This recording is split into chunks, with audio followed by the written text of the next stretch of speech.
All right, guys, so today we'll be discussing about backtesting a pullback strategy. So this strategy ideally goes along with the trend and it picks up some good moves here, as you can see in the SPY, QQQ performed very well there. But there are places where it didn't perform well as well. So for example, in PayPal, it didn't perform that great. Facebook, it performed pretty decently. JP Morgan, Procter Gamble, Visa, Baba, Microsoft, and the list just goes on. So the entire code of the strategy is available in the description box, so you can click on that to download it. Let's see the criteria of this pullback strategy. So the first criteria is that we are only going long.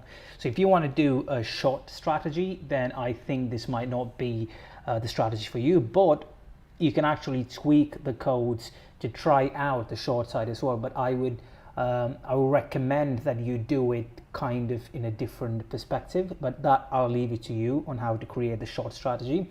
The second thing is that we only pick stocks which are in an uptrend. So we need to satisfy the uptrending condition.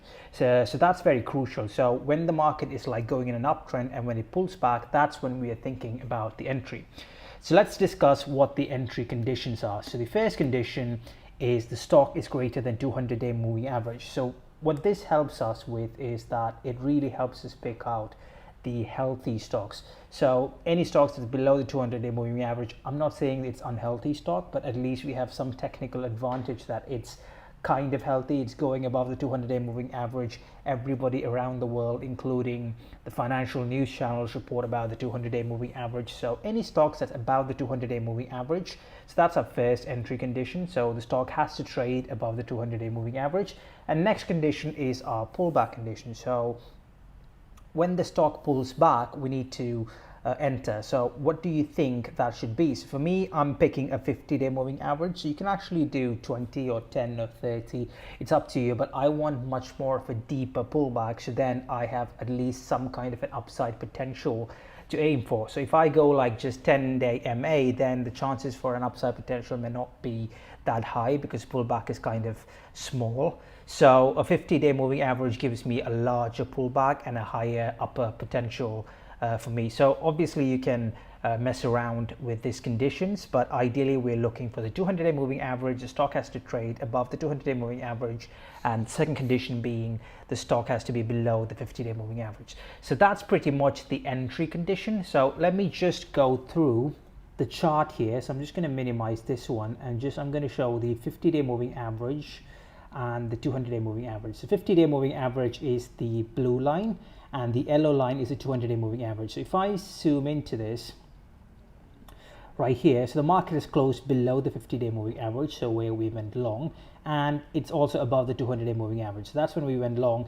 and in this case we've actually stopped out. So I'll come into our exit condition in a bit. So let's go through a few more examples. So here again, it was below the 50-day moving average. So we entered somewhere there at 106, and then we exited all the way at 143. So that's a really good example of a big return.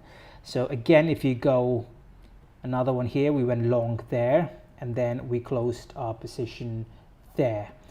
So there are multiple situations where we enter here. Again, we've gone long there. It's below the 50-day moving average, it's above the 200-day moving average, and then we close there. So you can see the market has gone down below the 200-day moving average. Still, we haven't exited the condition. So our criteria of exit is not based on the moving average. Our criteria of exit is based on something else. So now let's discuss our exit condition. So our first exit condition is pretty simple. It's got nothing powerful in it or something. It's just a simple stop loss and a take profit target. So we've gone at a take profit at 30% and stop loss at 10%. It's as simple as that.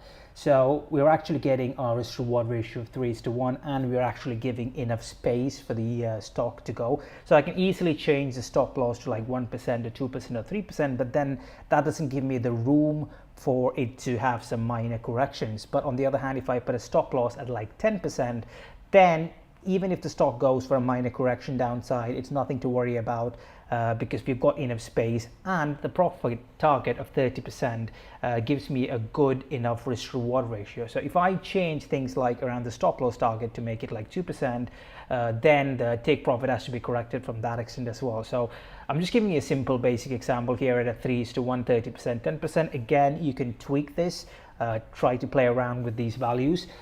The best way to see the result of this is by looking into the list of trade section. So if I'm going to go to the list of trade section here, so this is the last trade that we did. So this is the long here. So far it hasn't gone below 10%, so the position has not been closed. On November 2nd, we actually ended a trade, and that's this one here, and we stopped out at 10% here. So that's the close here. Now let's see a profitable one here, and that was on here. So we ended long there on 2019-0802 109.74, and we exited on 2020 at 142.67. So that's one here all the way to here. So that we exited at 30%. So as you can see here, there is sometimes 30.01, 10%, and sometimes 10.01. So those are like the slippage. So for instance, once the market opens as a gap, you might not be able to exit at the exact 10%.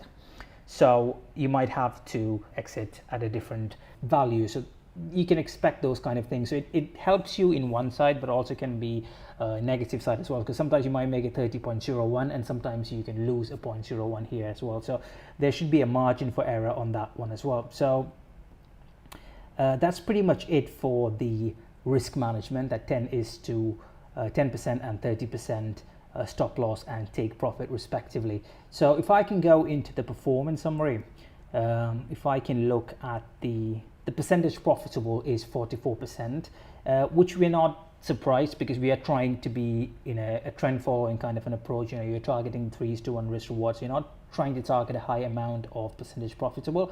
But as you can see, the average win to average loss kind of a thing, you know, it'll always be in that range of 3:1. When you go into the overview, so if I can go into the settings, so you can see it's $100,000, 100% equity. So now even if I change this to 10,000, the value doesn't change much. So even if I make it like 1 million, the percentage is almost the same. So never look at the final value of this, always look at the percentage returns. So the percentage returns gives you the accurate value. So I had this question from one of our clients who asked about this value. So always never put your focus on the value, whether it's 1 billion here, whether it's 10,000 or 5,000 or 20,000, the percentage is all what we're looking at. But also be careful not to change this to contracts, because what happens when you put contracts is that the contract is so small, and it's been compared to a 10 million.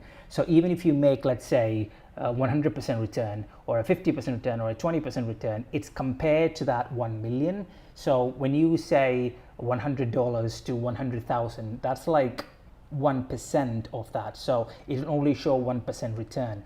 So never put one contracts, because comparison is done with the initial capital. So always go with 100% equity.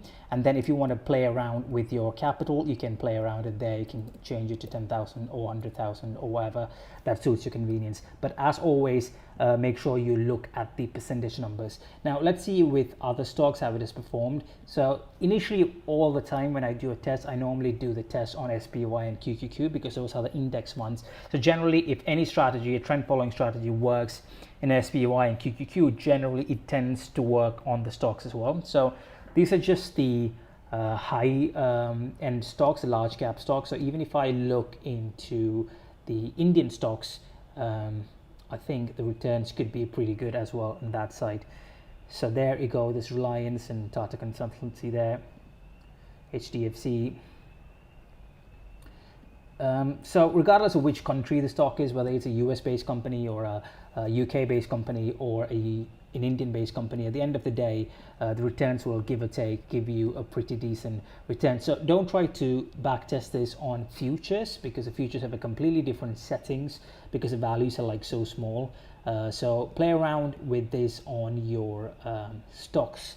So that's why we are choosing long only strategy in this, because futures, especially when you take futures of currency pairs or commodities, there's a very good chance it can go down south as well. For example, the crude oil has gone down considerably during the 2 years back. So in that case, you have to create a long and short only. But the reason why I only did long only was because the target market was specifically on the stocks. So hope you guys enjoyed the video. Play around with these numbers. There's no specific rule. If you want to download the code is in the description, so feel free to download whenever you want to. So hope you enjoyed this video. Hope you enjoyed this strategy and this back testing. Have a great day.